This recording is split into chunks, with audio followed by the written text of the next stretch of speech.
میں ہوں ڈاکٹر امجد ایوب مرزا اور آپ سن رہے ہیں میرا پوڈ کاسٹ مائی پرسپیکٹو یعنی میرا زاویہ۔ مقبول بھٹ کو پاکستان میں شہید کے لقب سے نوازا گیا۔ مقبول بھٹ کو 11 فروری 1984 میں دہلی کی تہاڑ جیل میں پھانسی دی گئی تھی۔ وہ JKLF کے بانی تھے۔ مقبول بٹ 18 فروری 1938 کو کپواڑہ ضلع میں ترہگام کے گاؤں میں ایک کسان گھرانے میں پیدا ہوئے۔ مقبول بھٹ اپنے انکل عزیز بھٹ کے ساتھ سرحد پار کر کے پاکستان میں داخل ہوئے تھے اور پشاور یونیورسٹی سے انہوں نے اردو میں MA کیا۔ پاکستان جانے سے پہلے جنوبی کشمیر میں یعنی ساؤتھ کشمیر میں ان کے رابطے جماعت اسلامی سے گہرے ہو چکے تھے۔ 12 جولائی 1965 کو میرپور میں تنظیم رائے شماری کے اجلاس میں انہوں نے مسلح جدوجہد کو آزادی کے حصول کا ذریعہ بیان کیا، لیکن ان سے اکثریت نے اتفاق نہیں کیا، جس کے بعد 13 اگست 1965 کو انہوں نے خفیہ تنظیم نیشنل لبریشن فرنٹ کی بنیاد رکھی، جو صرف رائے شماری سے خفیہ رکھی گئی تھی، اور اس کا پہلا اجلاس میجر امراللہ کے گھر پر پشاور میں منعقد ہوا۔ یہ پہلا نقطہ ہے جو غور طلب ہے کہ مقبول بھٹ کی نئی تنظیم کا اجلاس ایک پاکستانی فوجی افسر کے گھر پر کیوں منعقد ہوا۔ آگے چلتے ہیں۔ 10 جون 1967 یعنی 1966 کو مقبول بھٹ اپنے دو ساتھیوں طاہر اورنگزیب، میر احمد اور کالا خان کے ساتھ بارڈر پار کر کے بھارتی کشمیر میں داخل ہوتے ہیں۔ مشن تھا کشمیر میں نوجوانوں کو مسلح جدوجہد کے لیے بھرتی کرنا، لیکن بارہمولہ سے ایک کشمیری جس نے مقبول بھٹ کی تنظیم میں شمولیت اختیار کی تھی، اس کی مخبری پر پولیس انکاؤنٹر ہوا۔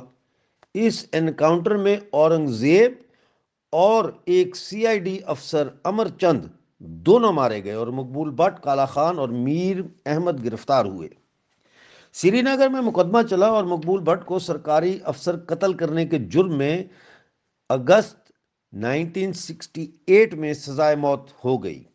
مقبول بھٹ پر پاکستانی ایجنٹ ہونے کا الزام بھی لگایا گیا، جس نے تخریب کاری کی غرض سے غیر قانونی طریقے سے سرحد پار کر کے بھارت میں گھس بیٹھ کی تھی۔ لیکن 8 دسمبر 1968 کو صبح 2:10 پر مقبول بھٹ اپنے دو ساتھیوں سمیت جیل سے فرار ہونے میں کامیاب ہو گئے اور مظفر آباد پہنچ گئے۔ یہ دوسرا نقطہ ہے جو ذہن میں ابھرتا ہے کہ مقبول بھٹ کو پاکستان میں کیوں کر خطرہ محسوس نہیں ہوا۔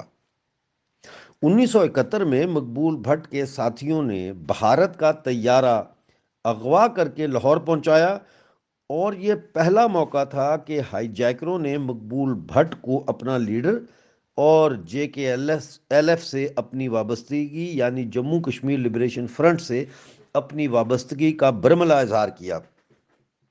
اس واقعہ کے بعد پاکستان نے مقبول بھٹ اور ہائی جیکروں کو گرفتار تو کیا، لیکن 1976 میں مقبول بھٹ بھارتی کشمیر میں بینک ڈکیتی کرتے ہوئے پھر گرفتار ہو گئے۔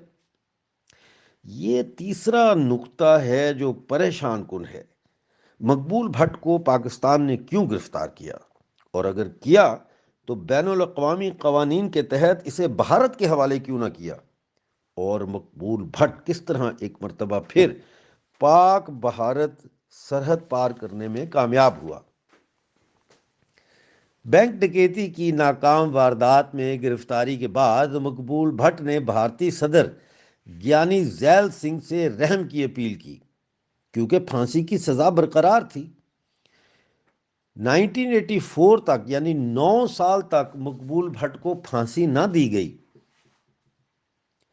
3 فروری 1984 کو بھارتی سفارتکار روندرا مہاترے کو برطانیہ کے شہر برمنگھم میں اغوا کر کے مقبول بھٹ کی رہائی کی ڈیمانڈ کی گئی، لیکن 6 فروری کو مہاترے کو کشمیر لبریشن آرمی نامی تنظیم نے قتل کر دیا۔ یہ تنظیم کس نے بنائی اور یہ 6 فروری 1984 کے بعد کہاں غائب ہو گئی؟ ایک معمہ ضرور ہے، تاہم خیال یہی ہے کہ یہ JKLF کی ایک جعلی تنظیم تھی جو صرف اسی مقصد کے لیے بنائی گئی تھی۔ اس واقعہ کے بعد مقبول بھٹ کی رحم کی درخواست خارج کر دی گئی اور 5 دن بعد انہیں پھانسی دے دی گئی۔ یہ چوتھا نقطہ ہے جو غور طلب ہے۔ مقبول بھٹ کی سیاسی جدوجہد کا آغاز جماعت اسلامی کے زیر اثر شروع ہوتا ہے، جس کی وجہ سے وہ بھارتی کشمیر کو آزاد کرانے کے نام پر چھاپہ مار کارروائیوں میں ملوث رہے۔ لیکن یہ کارروائیاں پاکستانی مقبوضہ جموں کشمیر میں کیوں نہیں کی گئیں؟ انہوں نے کبھی پاکستان کو حملہ آور قرار دے کر پاکستان کے خلاف جنگ یا تحریک یا دونوں کا نعرہ کیوں نہیں لگایا اور اپنی تقریروں میں بھی ایک کنفیوزڈ بیانیہ لے کر چلتے رہے؟ مقبول بھٹ کی عسکری ٹریننگ کس نے کی اور کہاں کی؟ اگر مقبول بھٹ پاکستان سے آزادی کا خواہاں تھا تو پاکستان مقبول بھٹ کو POJ کے یعنی پاکستانی قبضے والے جموں کشمیر کا چے گویرا بنا کر پیش کرنے والی سیاسی جماعتوں، گروہوں اور تنظیموں کو کس طرح برداشت کر رہا ہے اور کیوں کر رہا ہے؟ کیا انفرادی دہشت گردی کے ذریعے جموں کشمیر کی ریاست کی وحدت کی بحالی ممکن ہے؟ ایک علیحدہ سوال ہے، اور اپنے اگلے پوڈ کاسٹ میں ان سب نقطوں پر بات کروں گا۔